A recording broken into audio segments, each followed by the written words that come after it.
Seja bem-vindo a mais um vídeo da série Cartas de Cristo e hoje nós vamos finalizar a carta 4.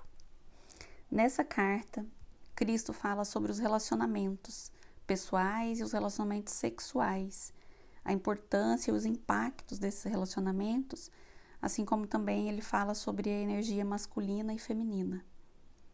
E ele diz que nós não temos noção de como os relacionamentos, tanto pessoais, a maneira como nós estamos nos tratando, como as relações sexuais e como essa energia masculina e feminina está impactando o mundo, está impactando a nossa sociedade e está impactando também a nossa própria evolução espiritual, está atrasando a nossa evolução espiritual.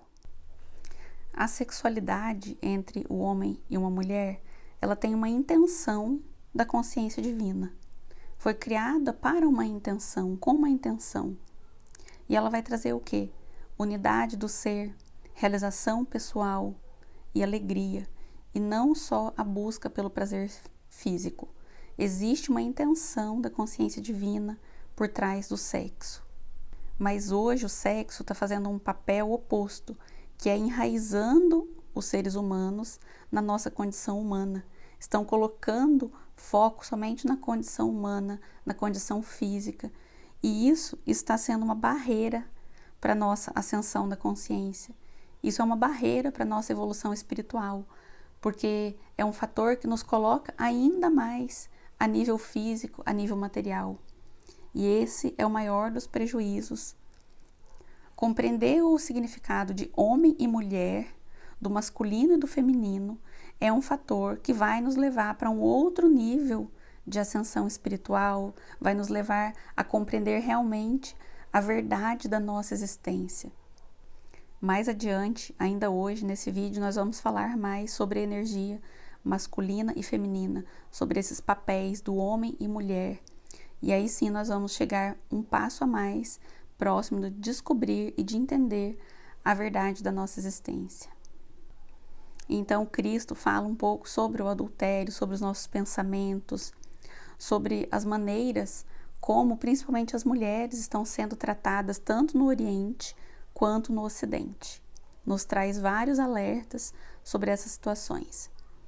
E aí ele coloca que quando nos disseram que a gente não deve cometer adultério, que a gente não deve desejar uma outra pessoa, que já tenha um compromisso com uma terceira pessoa, isso inclui também os pensamentos.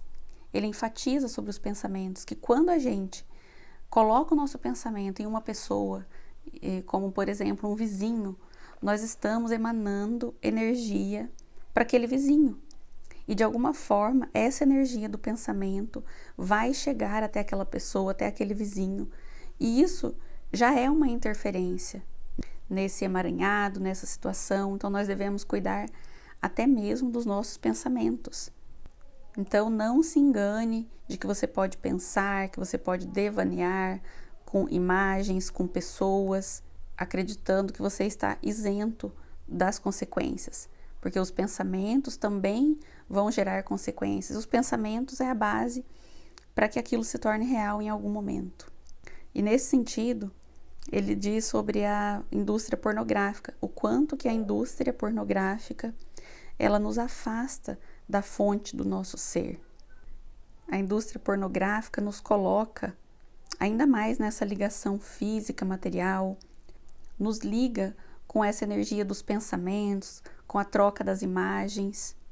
E tudo isso são energias que estão se emaranhando nesse invisível que nós pensamos estar isentos. Mas não estamos isentos, porque ele é bem enfático que nós não escaparemos daquilo que nós estamos semeando. E ele diz também sobre o Oriente, sobre os homens que cobrem as mulheres, que cobrem o rosto das mulheres, pensando estar protegendo essas mulheres. Mas isso é um comportamento totalmente egocêntrico e irracional. Esse tratamento desigual com as mulheres é injusto. E outra vez, essas pessoas, esses homens, colherão aquilo que estão semeando. Depois que Cristo se iluminou, ele se tornou celibatário porque ele escolheu ser celibatário. Ele não coloca isso como uma imposição, como uma obrigatoriedade para algumas pessoas, mas ele deixa bem claro que ele fez isso porque ele quis, mas que mesmo assim ele sempre respeitou, ele sempre tratou com igualdade, com amor, todas as mulheres do convívio dele. E ele cita outros grandes mestres que depois também da iluminação tiveram mulheres em suas vidas, em seus ministérios, mas tratando todas elas com igualdade e com amor. As culturas que hoje querem cobrir as mulheres, querem proteger essas mulheres, estão tentando se proteger. Os homens, quando cobrem as mulheres, na verdade, eles estão querendo se proteger a si mesmos. Eles estão querendo se proteger dos seus próprios instintos e impulsos sexuais.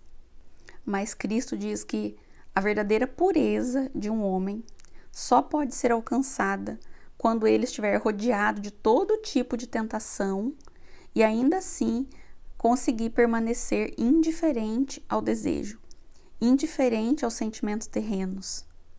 Mas ele também diz que a tentação, ela é normal, é natural, que aqueles que passam pelas tentações e chega até um momento onde consegue controlar os seus impulsos, essa pessoa está rumo ao seu desenvolvimento espiritual.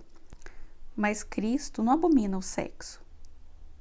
Inclusive ele diz que existe espiritualidade quando há sexo, mas quando o homem e a mulher podem estar juntos em paz, reverenciando mutuamente, reverenciando a alma, mente, coração, corpo um do outro. E não apenas o físico, não apenas o corpo.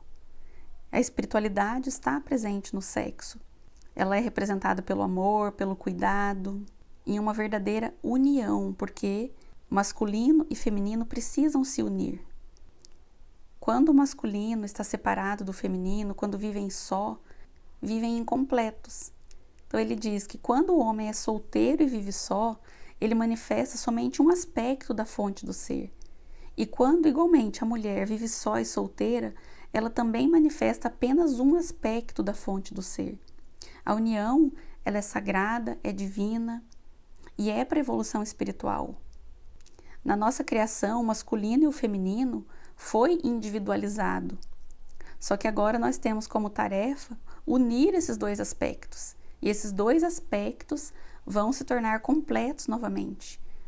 São partes daquilo que foi individualizado, mas que agora precisa ser recomposto, precisa ser unido novamente. O homem e a mulher sofreu essa individualização para formular a sua intenção particular, porque cada um, o masculino e o feminino, vai ter uma intenção, ou seja, uma função. Toda a criação ela tem como base uma intenção. Tudo começa com a intenção. O homem tem a sua intenção pelo lado masculino e a mulher tem a sua intenção pelo lado feminino. A força de vontade do homem é a atividade, é a provisão, é o aspecto pai do trabalho. E a força de vontade da mulher é o sentimento, é a nutrição, é o cuidado, o amor, é o aspecto mãe. E essas duas energias se complementam. Não há energia melhor ou pior. Mas até mesmo pela história que nos foi contada de Adão e Eva, onde Eva tentou o homem, ela é muitas vezes colocada como culpada, como submissa, como menor. Mas ambas as partes dessa individualização são extremamente importantes. O papel do homem é de prover segurança física, meios para sobrevivência, e o papel da mulher é de prover segurança emocional ao homem. Só que na sociedade em que a gente vive, a mulher ela foi precisando ir tomando o seu lugar, encontrando o seu lugar e atraindo para si mais energia masculina para o seu ser, o que gerou um grande desequilíbrio. Ele diz que a razão pela qual duas pessoas devem se unir no ato do sexo é pela sintonia emocional e espiritual, mas isso não foi o que motivou os homens até aqui a se unirem. Muito pelo contrário, a motivação é unicamente física. Esse tema ainda vai ser abordado novamente nas cartas 5 e 7, mas por enquanto Cristo deixa um recado de que nós estamos entrando numa fase onde vai haver uma grande separação e que a linha divisória é a consciência. Como está a consciência dessas pessoas? Aqueles que tenham conseguido se elevar para uma consciência espiritual, que tenham conseguido se desapegar dos impulsos gêmeos do ego, aquele impulso de atração e rejeição, eles vão ter a sua ascensão. E aqueles que não conseguirem se desapegar dos impulsos gêmeos do ego, ainda vão permanecer visualizando, vivendo o sofrimento. E ele finaliza essa carta dizendo que todos nós estamos envolvidos no amor dele, no amor de grandes mestres, que basta a gente aceitar. Isso é verdade. Gratidão por ter ouvido até aqui e eu te vejo agora na carta 5.